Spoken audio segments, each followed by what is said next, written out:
Kamu tahu nggak kenapa Pulau Bali tidak boleh dibangun jembatan dengan Pulau Jawa? Nggak tahu juga ya, Vin. Emang kenapa?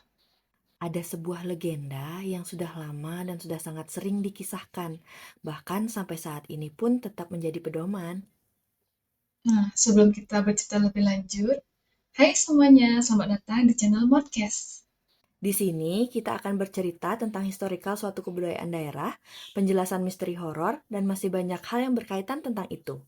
Semoga kita bisa menemani dan menambah mood kalian hari ini ya. Yuk, kita cerita.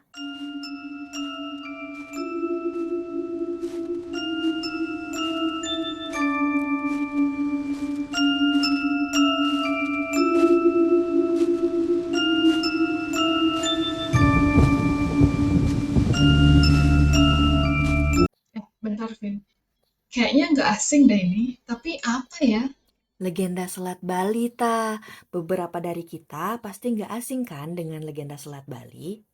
Oh, tentang Selat Bali tuh ternyata. Iya, legenda ini turun-temurun, bahkan sudah berkembang di masyarakat luas tentang ramalan-ramalan yang terjadi apabila tidak dijalankan. Nah, terus yang akan kita bahas kali ini tuh legenda Selat Bali ya, Vin? Iya, ta.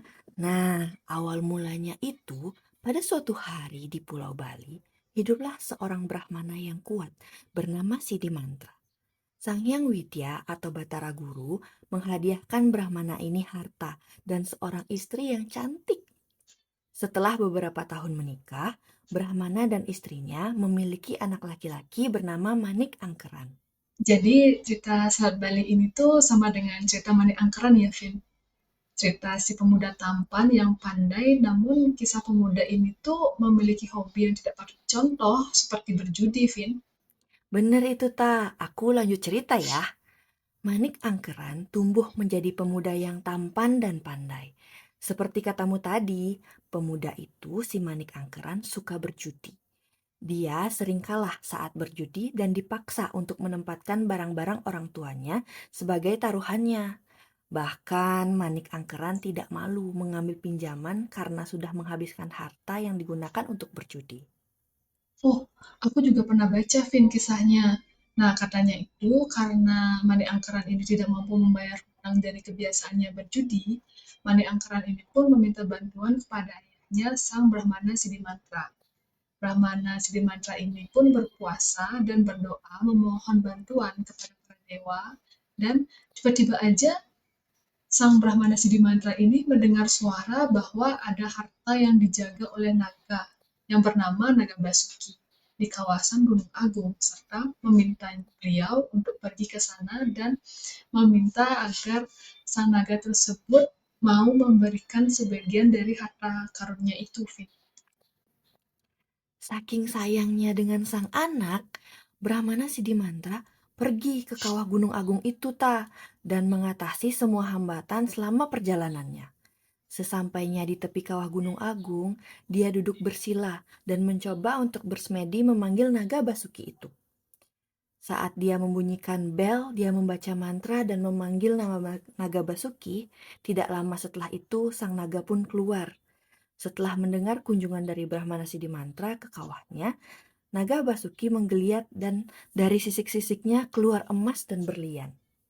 Kemudian, setelah mengucapkan terima kasih, Brahmana Sidimantra memohon diri dan kembali ke rumah. Sesampainya di rumah, Brahmana Sidimantra memberikan harta yang ia dapatkan dari naga tersebut ke Manik Angkeran. Ia berharap anaknya tidak akan berjudi lagi. Namun, Manik Angkeran tiba-tiba menghabiskan semua harta yang diberikan oleh ayahnya. Wah, Mane Angkeran ini kayak nggak tahu diri gitu ya, Vin ya. Nah, dan gak lama setelah itu juga Mane Angkeran ini kembali minta bantuan kepada ayahnya. Tapi sang ayah pun tidak ingin membantu karena sudah kecewa kepada sang Mane Angkeran. Itu sih yang aku baca, Vin. Iya, aku yang baca ceritanya aja kasihan dengan ayahnya. Masa iya setelah ayahnya menolak permintaan si Manik Angkeran itu malah mencari tahu dan bahkan ia menemukan tempat di mana ayahnya mendapatkan harta itu serta cara-cara untuk mendapatkan hartanya itu.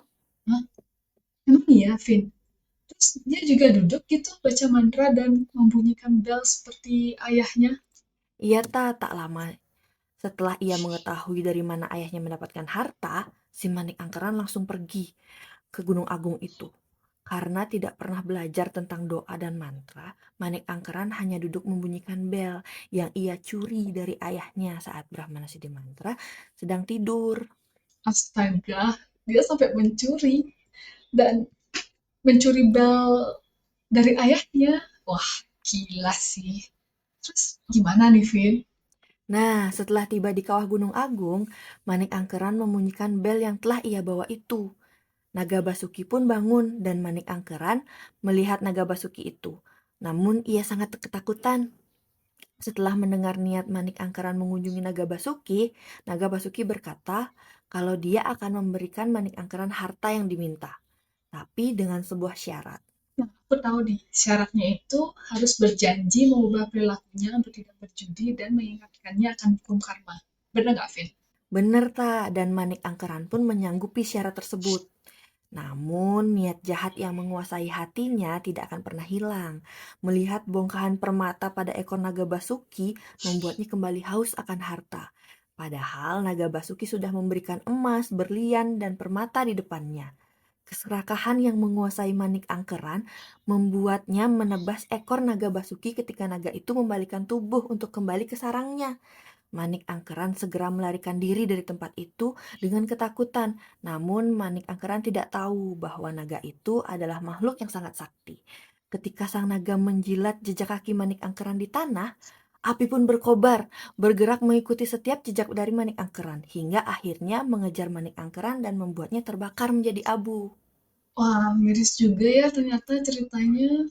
Iya tapi di sisi lain Brahmana Siddhimantra yang sudah bangun dari tidurnya sadar bahwa anaknya serta lonceng yang ia gunakan untuk memanggil Naga Basuki tidak ada. Berdasarkan dari sumber yang aku baca nih, Vin ya, sang Brahmana Siddhimantra ini segera menyusul anaknya ke Gunung Agung. Namun, pada saat di perjalanan, dia itu melihat kalau anaknya tersebut sedang terpanggang oleh api, sehingga menjadi abu. Nah, melihat kematian anaknya ini, sang Brahmana Siddhimantra pun menjadi sangat sedih dan segera mencari Naga Basuki dan memohon agar anaknya ini dihidupkan kembali, Vin. Terus bagaimana Apa Naga Basuki mau mengabulkannya? Naga Basuki mau Finn mengabulkan permintaan dari sang Brahmana Siddhimantra itu, tapi dengan sebuah syarat, yaitu Brahmana Siddhimantra ini harus mengembalikan ekor naga tersebut dan meminta anaknya untuk melakukan pertobatan di Gunung Agung, serta menjadi pengikutnya sang Naga Basuki, Finn. Apakah dengan kekuatan yang dimiliki Brahmana Siddhimantra dapat melakukannya Oke, aku lanjut ya ceritanya. Kemudian, dengan menggunakan kekuatannya itu, sang Brahmana Siddhimantra ini menyembuhkan ekor naga dan mengembalikannya seperti semula. Kemudian, Mani Angkeran ini dihidupkan kembali oleh Naga Basuki dan Mani Angkeran ini meminta maaf serta berjanji untuk tidak mengulangi tindakannya lagi. Namun, kamu tahu nggak sih, Vin, apa yang dilakukan Brahmana Siddhimantra setelahnya? Hmm, ini yang aku tahu Brahmana Siddhimantra tahu bahwa putranya harus bertobat, lalu dia memutuskan bahwa dia tidak bisa hidup dengan Manik Angkeran lagi. Segera Brahmana Siddhimantra menuju perbatasan, dan dengan semua kekuatannya, dia menancapkan kayu yang langsung membelah tanah, lalu mengeluarkan air yang semakin besar dan menjadi lautan yang memisahkan antara tempat anaknya dan Naga Basuki. Nah, bener banget, Vin. Ya, aku tahu cerita dari legenda Selat Bali itu kurang lebih seperti itu ya.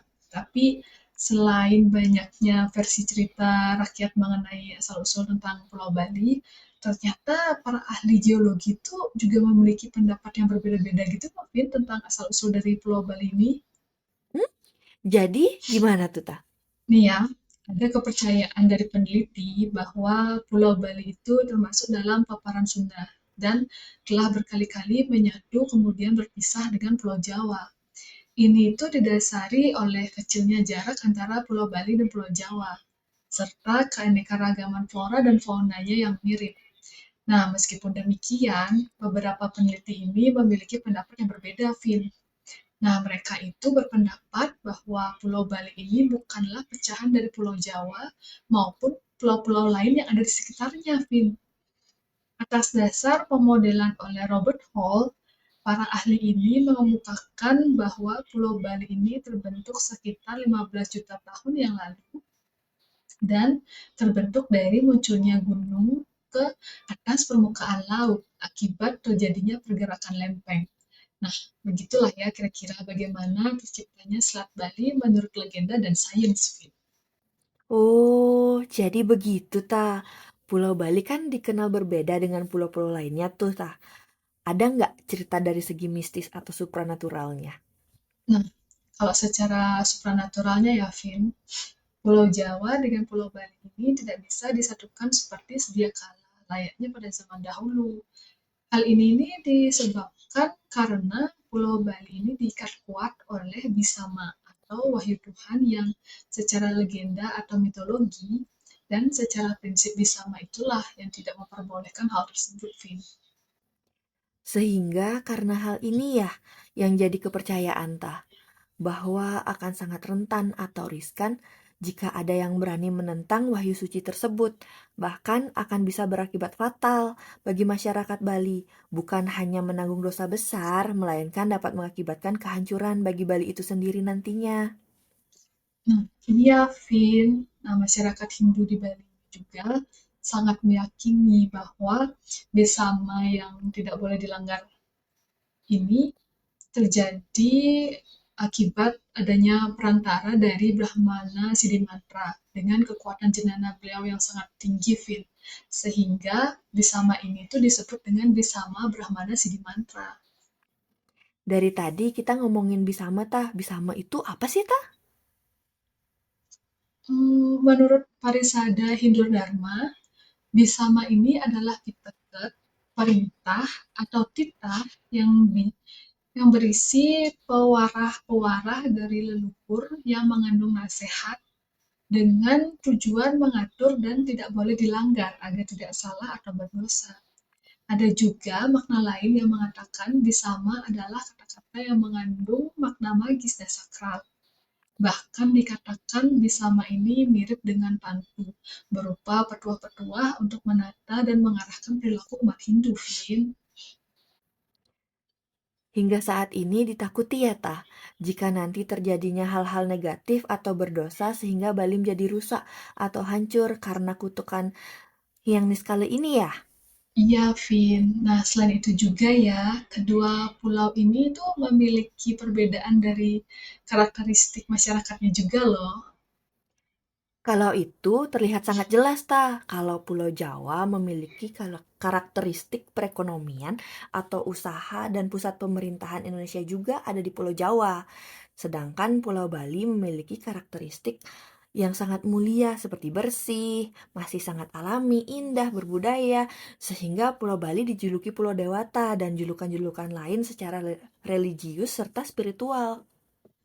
Nah, di sisi lain nih, Bali dalam pariwisatanya mencanangkan pariwisata budaya, sehingga terkenal sampai mancanegara, Vin.